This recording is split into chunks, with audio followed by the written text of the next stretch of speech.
Assalamualaikum warahmatullahi wabarakatuh. Perkenalkan saya Zahra Ayu Azizah dengan NPM 2417051007 dari kelas A jurusan Ilmu Komputer. Di sini saya akan membuat video pembahasan mengenai soal yang telah saya buat untuk memenuhi tugas mata kuliah Teori Bahasa dan Otomata tentang penugasan pembuatan soal tentang penyederhanaan CFG.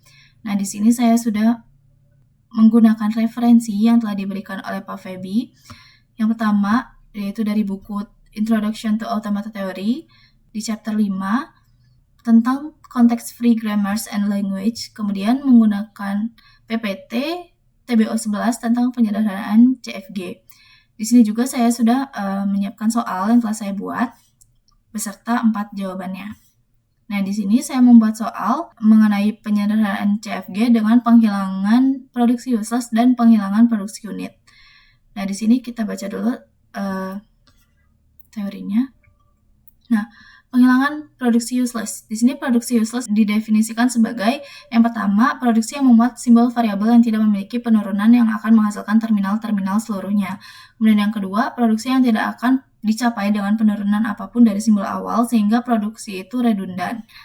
Nah, kemudian untuk penghilangan produksi unit. Nah, produksi di mana ruas kiri dan ruas kanan aturan produksi hanya berupa satu simbol variabel.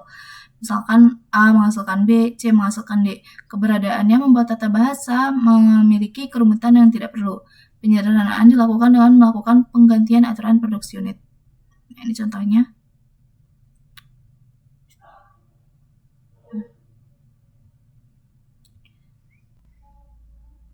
Oke.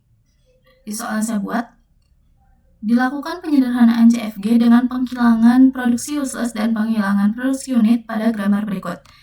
S menghasilkan A kecil diikuti terminal A atau B kecil, A menghasilkan A kecil diikuti terminal A atau A kecil atau terminal C, B menghasilkan B kecil diikuti terminal B atau B kecil, C menghasilkan terminal D, D menghasilkan terminal E menghasilkan E kecil. Hasil grammar yang diperoleh adalah, yang pertama, karena kita menggunakan penghilangan produksi useless dan penghilangan produksi unit, jadi yang pertama kita akan menghilangkan produksi useless. Nah, kita lihat di sini semua gambarnya itu produktif, bisa menghasilkan terminal semua, jadi nggak ada yang bisa dibuang. Nah, kemudian kita harus cek simbol yang bisa dicapai dari S. S ini hanya bisa mencapai terminal A, dan terminal A hanya bisa mencapai terminal A sendiri dan terminal C. Terminal C ini juga bisa mencapai terminal D dan terminal E. Jadi, di sini yang tidak terpakai atau useless hanyalah terminal B, karena tidak bisa dicapai dari terminal S maupun terminal A. Nah, kemudian setelah kita menghilangkan produksi useless, yaitu yang B ini, kita akan lakukan penghilangan produksi unit. Nah, tadi kan kita udah lihat kalau penghilangan produksi unit itu di mana ruas kiri dan ruas kanan aturan produksi hanya berupa satu simbol variabel. Nah, dilakukan dengan melakukan penggantian aturan produksi unit. Nah, karena di sini ada yang berupa satu simbol variabel, nah kita telusuri lah. Ini dari C bisa menghasilkan D, D menghasilkan E menghasilkan E kecil. Nah, ini bisa kita ringkas aja, dari C langsung menghasilkan E kecil, karena dari C ke D, D ke E menghasilkan E kecil. Ujung-ujungnya bakal tetap C langsung ke E kecil. Nah, karena D dan E ini nggak dipakai lagi, jadi bisa langsung kita hapus aja.